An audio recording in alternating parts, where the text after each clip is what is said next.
What's up, folks? Yeah, I'm still sick. So frustrating. It's been 10 days now. Haven't really been able to train.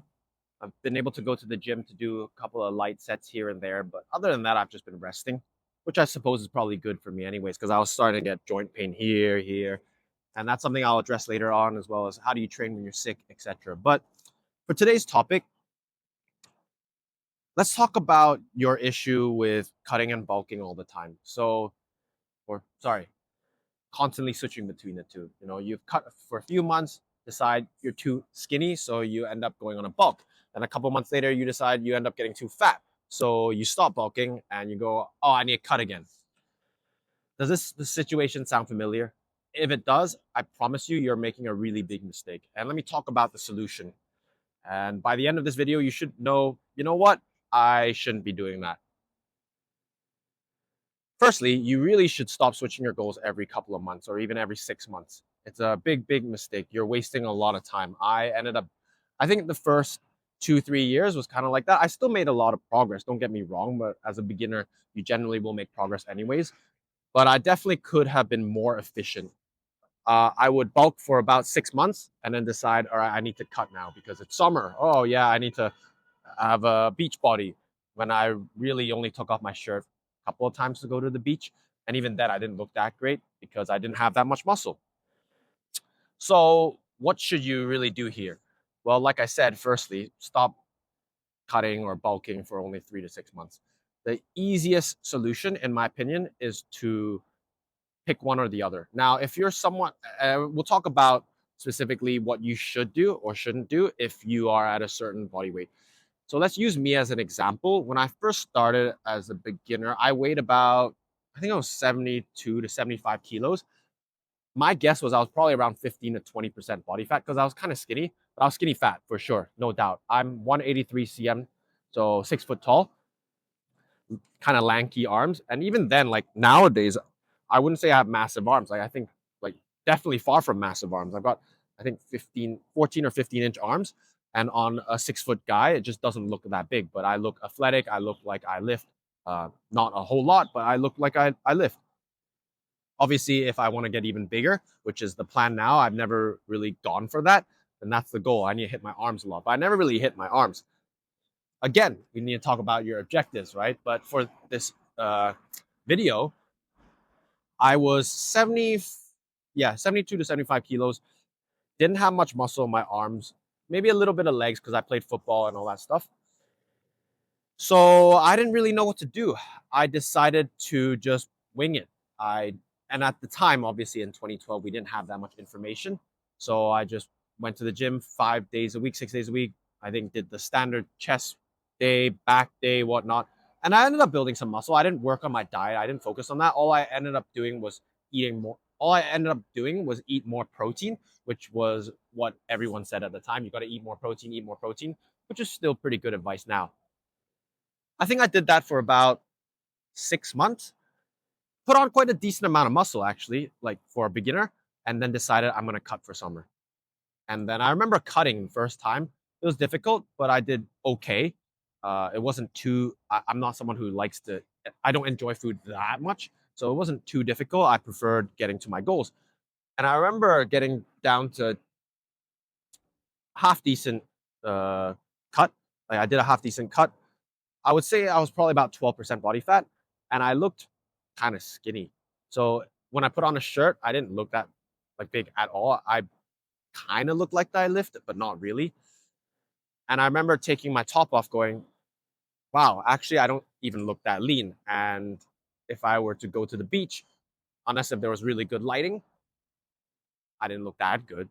I mean, it's still better than most people's physiques, and that's what I'm telling people as well. You don't have to be optimal and efficient within the first year of training. If you're weight training 3 or 4 times a week, you're still going to look better than 95% of people. But that's besides the point. My goal was to look as aesthetic as I could, right? Or at least so I thought. And I also wanted to be strong. So after the cut, I was like, oh man, I don't look that good. I stopped it because I didn't. There was no point in getting below 12%. Any more than that, I don't think I would have looked any better. If anything, I would have looked skinny, and I felt like crap as well because I didn't know how to cut. But that's besides the point. So I ended up doing what? Going on a bulk. And I remember I got really sick that year, the second year of training. I got really sick. I was hospitalized. I forced myself to keep training even when I was sick. And then it ended up being so bad that I had acute tonsillitis and I had to get hospitalized. I was down, I think it was 7 kilos. It was an absurd amount of weight. So I lost quite a bit of progress there. That's something we'll talk about later on training when you're sick.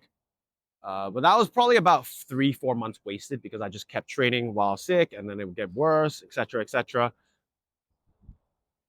So I think it was around end of December or January, mid-year of second year of uni, where I decided that I'm gonna bulk. I'm gonna go crazy. I remember there was a guy called, I'm not sure if any of y'all followed Physiques of Greatness or remember Chris Jones. He inspired me to dirty bulk because he showed a video of him dirty bulking. I think he gained like an absurd amount of weight. It's like 60 pounds. Obviously, a lot of it was fat, but he ended up getting back down to a very lean physique after the bulk, and he looked amazing. But to be honest, I think he could have saved a lot more time, and I'm sure he would admit it now that he could have saved a lot more time by just not bulking as crazy. But at the time, we didn't know that. Everyone said bulk, bulk, bulk. You got to eat the bulk. Eat more to get big. And it's true, you kind of do. So I remember eating probably about 5,000 calories per day. I would get a KFC box at uni. I was in Uni of Edinburgh, so in Scotland, and I would get a KFC box every day. I would also buy those pizzas, microwave pizzas, and put canned tuna on it. Yeah, it was absurd. So every meal I was probably eating about 1,000 something to 2,000 calories. And I remember I ballooned. So I went from 75 kilos, so about 160 pounds, to 93, which is about 20 kilos. So I ballooned up to, I think my peak was 208 pounds, which is about 93 kilos. That is crazy. And I remember looking quite big in a shirt. And a lot of people actually said, whoa, dude, you look pretty big in a shirt. And if you looked at it, you're like, wow, this guy kind of lifts. He looks like a bit of a power lifter. But when I took off my shirt, I would be easily 25% body fat, I think. But I look big in a shirt. Is it a mistake that I did that? Honestly, in hindsight, I don't think so. It was really good. I made a lot of gains from that bulk, even though it was very short lived. I think it was only like a 5, 6 month bulk before I realized I was too fat and I had to cut. So I think you can already see the point here is that bulking for too short of a period might mean that you're not gaining as much muscle as you can, or you're just bulking way too hard and putting on excess amounts of fat, which means that you're going to have to cut the bulk short and stop it early. Or if you cut way too early, when you don't have that much muscle, it's also a waste of time because you end up looking really skinny. So this brings me to my solution. If you're a beginner, and my audience are mostly male, but if you're a female, add 10% to this body fat equivalency. So if let's say you're 10% body fat male, uh, for females, you're roughly about 20%, roughly. If you are sub 15% body fat as a beginner, I would say for most of you, you've got to bulk. Don't even think about it. Just bulk for a year. Yeah, you're going to get a bit fat, but that's part of the game. When you build more muscle, you are going to end up looking amazing once you've cut. If you're at about 15 to 20% body fat, I would suggest main gaining or bulking. Another video on that later, but main gaining just simply means eating at a slight calorie surplus.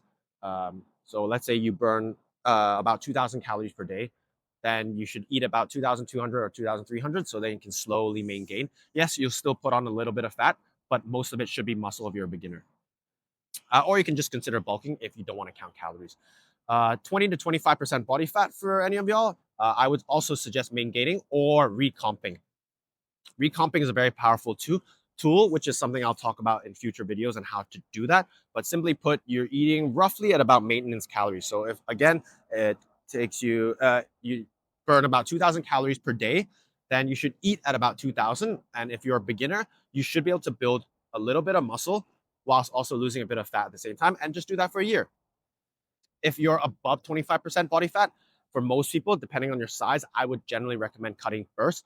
Now, if you're someone who's grown up playing sports and you're at 25% body fat plus, you've probably actually built up quite a decent amount of muscle in the legs, maybe even in the upper body, depending on your sport. Then you can consider cutting because you probably already have muscle there. But if you're someone who's just 25% body fat and have been and you've had a sedentary lifestyle, I might not suggest cutting and maybe consider again, recomping as well. So let's say you burn about 2,000 calories per day. I would suggest probably eating right about there first, and then focus on doing more weights and adding more, progressive over the simple stuff. So do more weight training. Now, obviously, that's a tricky situation, and that's something I'll talk about later on. And what you should do if you are, at 25% body fat plus, because it's not as simple as I make it out to be in this video. But generally speaking, you can probably just do that for now, build some muscle first. And even if you hit 30% body fat, that's okay because you can cut down later. And I generally find that if you are someone who doesn't struggle with diet, doesn't have eating disorders or disordered eating, it's not as hard as you think to diet. Now, obviously, if you do, then it becomes more difficult, and you're going to struggle with getting that maintaining, recomping, or even cutting diet, and that's something for another time. But these are the general principles I would stick to, and do this for a year, depending on your body fat percentage as well as your look. It also depends on what aesthetic you're going for as well, and that's again another topic for another time. So to conclude, very simply put, stop changing your goals. Once you have a goal, stick to it and go. Right now, I am definitely a little fluffier already, and it's very easy for me to look at my physique and go, "Oh man, I need a cut." And I definitely get those moments because some people who don't know me or they've only known me for a short period of time might go, "Oh wow, yeah, you look a little fluffier compared to before when you were fighting." And in my head, I could be like, "Yeah, you're right. Okay, I need a cut." Obviously, I'm confident in what I'm doing now, so I know for a fact that I'm just going to have to bulk and keep going. And I do count my calories, so I'm about 300 in surplus. And yes, I will get a bit fluffy. I might even end up at 20% body fat, if not maybe slightly even higher. Part of the game, but I know I can cut. I know I can do that, and it's just not worth wasting your time bulking and cutting between the two, and then you just make no gains. And this is coming from someone who's already trained quite hard. Obviously, again, if you're someone who's advanced, it's a little different. Even intermediates, and we'll talk about that for in the future. But for a beginner, follow the guidelines that I've given and provided, and then make sure you stick to it for 1 year. After a year, you can reevaluate your goals. If you decide you haven't built up as much muscle as you thought, keep going. If you think, you know what, I built up quite a decent amount of muscle now, and I want a little more of that model, like fashion walk model style look, being very lean, you don't even have to worry about bulking anymore. Just cut down and see if you can maintain it there. That's it for this video. I hope this answers the question, and this is why a lot of you end up staying skinny fat or not getting to the physique you want, even though you train consistently and diet well. This is the one. Okay? Take care. Peace to y'all.